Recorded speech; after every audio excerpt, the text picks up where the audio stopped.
అదే సమయంలో $2.4 ట్రిలియన్ మన జిఎస్టిపి ఉండాలనుకున్నాం. $42,000 per capital income, highest in the country రావాలనుకుంటున్నాం. అది కూడా ఫైనాన్స్ చూపించినప్పుడు, ప్లానింగ్ చూపించినప్పుడు చూపిస్తారు. ఏ విధంగా 30 సంవత్సరాల డేటా 1995 నుంచి 2024 వరకు ఆ డేటా మీరు చూస్తే ఇట్ ఈజ్ ఐ ఓపెనర్ అవుతుంది. ఆ రోజు ఆలోచించిన విధానం, కన్సిస్టెంట్గా ఫాలో అయినటువంటి పాలసీస్ అన్నీ ఎక్స్ట్రాడినరీ ఫలితాలు వచ్చాయి. ఇప్పుడు మనం చేసేది ఒక చరిత్ర. ఆ చరిత్ర ఇప్పుడు కాదు, రాబోయే రోజుల్లో భావితరాలు మనం గుర్తుపెట్టుకునే విధానంగా ఉంటాయి. అయితే ఇక్కడ దీర్ఘకాలంలో మాట్లాడుతూ షార్ట్ టర్మ్లో మనం మర్చిపోతే కష్టం.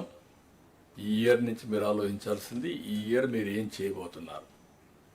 1 ఇయర్, ఫస్ట్ ఇయర్లో ఒక 2-3 నెలలు లేకపోయినా ఫస్ట్ ఇయర్ వీఆర్ కంప్లీటింగ్. అక్కడి నుంచి 25-26 మన బడ్జెట్ ఒక వినూత్నంగా ఉండాల్సిన అవసరం ఉంది. ప్రజల ఆస్పిరేషన్స్ని ఫుల్ఫిల్ చేసే విధంగా ఎవ్రీ డిపార్ట్మెంట్ మీరు ఆలోచించాలి. అదే సమయంలో ప్రతి ఒక్కరు కూడా ఒక క్లియర్గా మీ గోల్స్ ఏంటి. కొన్ని డిపార్ట్మెంట్ జిఎస్టిపి కాంట్రిబ్యూట్ చేస్తున్నాయి, కొన్ని డిపార్ట్మెంట్ రెవెన్యూ కాంట్రిబ్యూట్ చేస్తున్నాయి, కొన్ని డిపార్ట్మెంట్స్ మానవ వనరుల అభివృద్ధి కోసం కష్టపడుతున్నారు, కొన్ని డిపార్ట్మెంట్ వెల్ఫేర్ చేస్తున్నారు, కొన్ని రెగ్యులేటరీ ఉన్నాయి. అందుకే సబ్జెక్ట్స్ కూడా అదే మరి డివైడ్ చేసాం మేము. కాబట్టి అవన్నీ కూడా మనం ఇక్కడ మాట్లాడుకున్న తర్వాత మీకు క్లారిటీ రావాలని కోరుకుంటున్నా.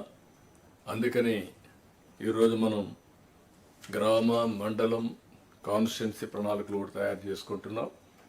అక్కడి నుంచి కూడా, ఎందుకంటే కొన్ని ప్రాంతాలే అభివృద్ధి అయ్యి మిగిలిన ప్రాంతాలు అభివృద్ధి కాకపోతే అది కూడా కరెక్ట్ కాదు. దాన్ని కూడా ఏం చేయాలో చేయడం. నా దగ్గర నుంచి లాస్ట్ మైల్లో ఉండే పొలిటికల్ ఫంక్షనే పనిచేయాలి. చీఫ్ సెక్రటరీ నుంచి గ్రామ సచివాలయం నుండే ఉద్యోగి వరకు పనిచేసే పరిస్థితి రావాలి. అందరం కూడా సమిష్టిగా పనిచేసి షార్ట్ టర్మ్లో ప్రజలకు హ్యాపీగా ఉండే విధంగా ఏమేం చేయగలుగుతాం చేయడం. ఈ రోజు మీద ప్రతి ఒక్కరిలో ఒక సాటిస్ఫాక్షన్ ఉండాలి, రేపటి మీద ఒక భరోసా, మళ్ళా భవిష్యత్తు బాగుంటుందని ఒక ఆశ ఉండాలి. ఈ రెండు ఉంటే తప్ప సాధ్యం కాదు. అల్టిమేట్గా తెలుగు జాతి అనేది ప్రపంచంలో నెంబర్ 1 చేయాలని నా సంకల్పం. నేను ఇక్కడుండే అందరిని కూడా కోరుతున్నా, అది ఎన్డీఏ సంకల్పం. నేను కానీ, మిత్రుడు పవన్ కళ్యాణ్ కానీ, అదే మరిగా మిగిలిన బీజేపీ కానీ అందరం కూడా అదే ఆలోచిస్తున్నాం.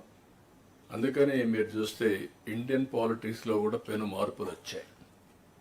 మాటలు చెప్పే వాళ్ళందరూ చరిత్రలో కనుమరుగైపోయే పరిస్థితికి వచ్చారు.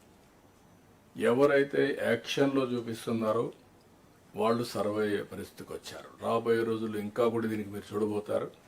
ప్రజల్లో అవేర్నెస్ పెరుగుతుంది. పెరిగినప్పుడు పర్ఫార్మెన్స్ ఇది క్రైటీరియా. ఎవరైతే పర్ఫామ్ చేస్తామో వాళ్ళకు మనుగడ ఉంటుంది. కానీ ఇక్కడుండే ఆఫీసర్స్ కూడా నేను కోరుతున్నా, మనందరిపైన ఒక హిస్టారికల్ రెస్పాన్సిబిలిటీ ఉంది.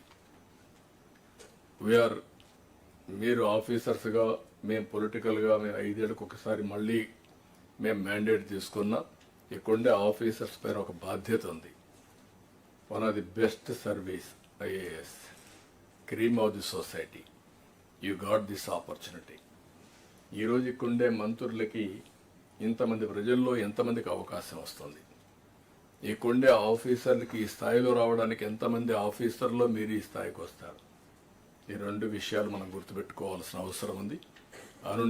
అనునిత్యం మనం సమీక్ష చేసుకుంటూ మనం అనుకున్న లక్ష్య సాధన కోసం రీడెడికేట్ కావాలని, దానికి కాన్ఫరెన్స్ ఉపయోగపడాలని మనస్ఫూర్తిగా ఆకాంక్షిస్తూ మరొకసారి I wish all the best for all of us, including me and state. Thank you అనండా.